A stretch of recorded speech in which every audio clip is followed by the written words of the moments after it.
नमस्कार, बहुत स्वागत है आपका। आप देख रहे हैं किस्मत कनेक्शन और मैं हूं आपके साथ शैलेंद्र पांडे। आज बात करेंगे नव दुर्गा के 8वें स्वरूप के बारे में। नव दुर्गा का 8वां स्वरूप है माता महागौरी का स्वरूप।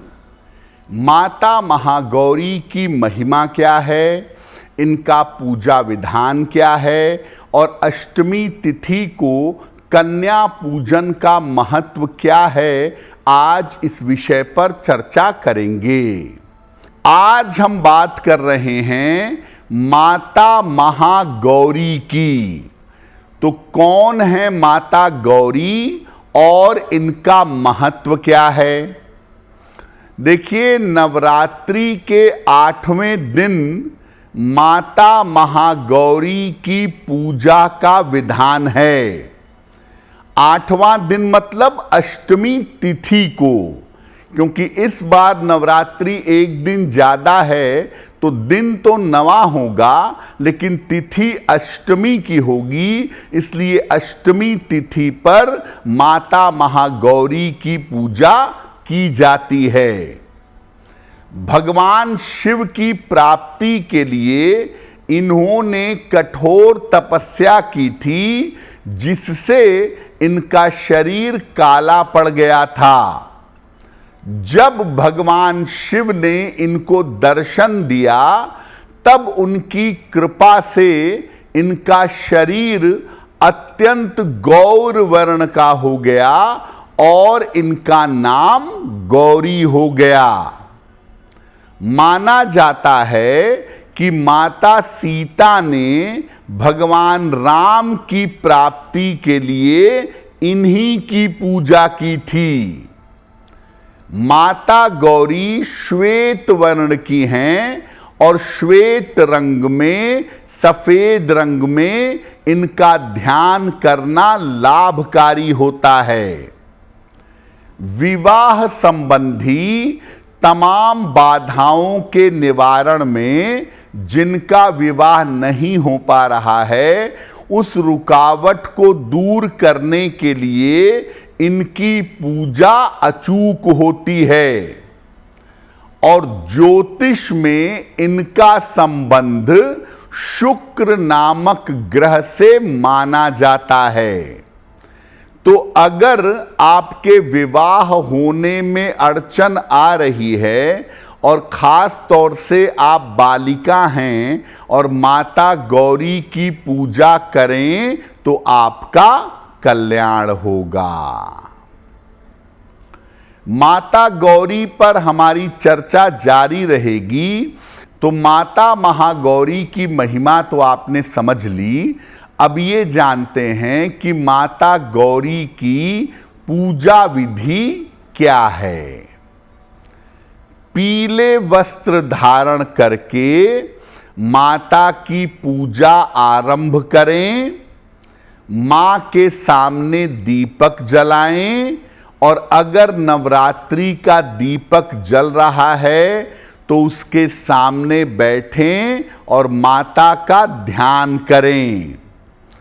पूजा में माता को सफेद या पीले फूल अर्पित करिएगा और इसके बाद इनके मंत्रों का जप करिएगा।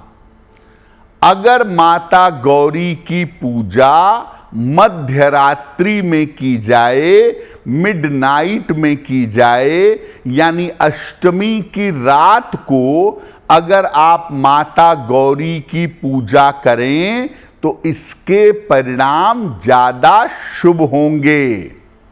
यानी अगर आप माता गौरी की पूजा से लाभ चाहते हैं तो अष्टमी की रात को इनकी पूजा करना शुभ होगा। अब आपको बताते हैं कि माता गौरी की पूजा की शुभ बातें, विशेष बातें क्या हैं। देखिए, माता की उपासना सफेद वस्त्र धारण करके कर सकते हैं।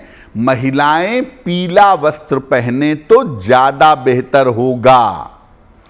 माता को सफेद फूल और सफेद मिठाई अर्पित करें। साथ में माता को गुलाब का या चंदन का इत्र भी अर्पित करें। माता गौरी की पूजा से मनचाहा विवाह उत्तम विवाह हो जाता है। और अगर जीवन में शुक्र से संबंधित समस्या है तो शुक्र से संबंधित समस्या हल हो जाती है।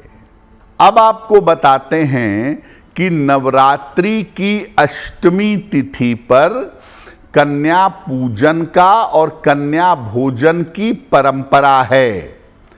इसका महत्व क्या है, इसका नियम क्या है? देखिए, नवरात्रि केवल व्रत और उपवास का पर्व नहीं है, ये नारी शक्ति के और कन्याओं के सम्मान का पर्व भी है।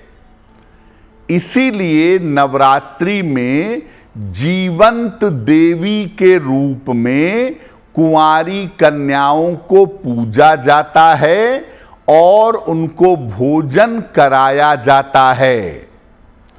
हालांकि नवरात्रि में वास्तव में हर दिन कन्या पूजन होना चाहिए, लेकिन फिर भी सामान्य घरों में अष्टमी को या नवमी को कन्या पूजन अवश्य होता है। 2 साल से लेकर के 11 साल तक की कन्या के पूजा का विधान बताया गया है। और अलग अलग उम्र की कन्या देवी के अलग अलग रूप को, स्वरूप को बताती है। तो मुख्यतः आप क्या करते हैं, अष्टमी या नवमी तिथि को कन्या को अपने घर बुलाते हैं, उनके पैर धुलाते हैं, उन्हें भोजन कराते हैं।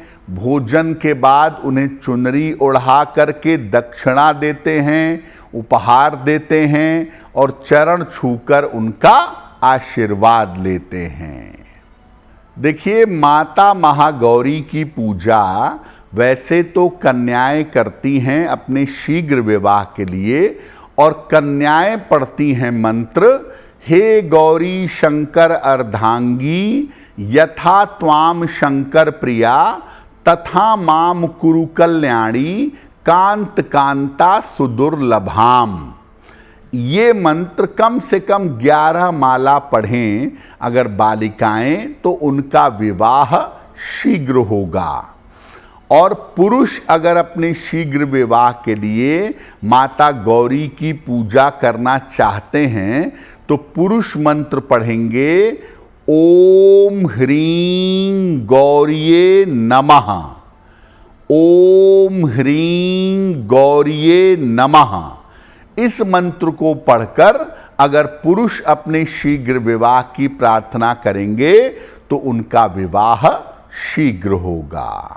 अगर आप मुझसे जुड़ करके अपनी समस्याओं का समाधान चाहते हैं और चाहते हैं कि आपकी समस्याओं को ज्योतिष के माध्यम से सुलझाया जाए, तो आप हमसे संपर्क कर सकते हैं, जुड़ सकते हैं एस्ट्रो तक पर।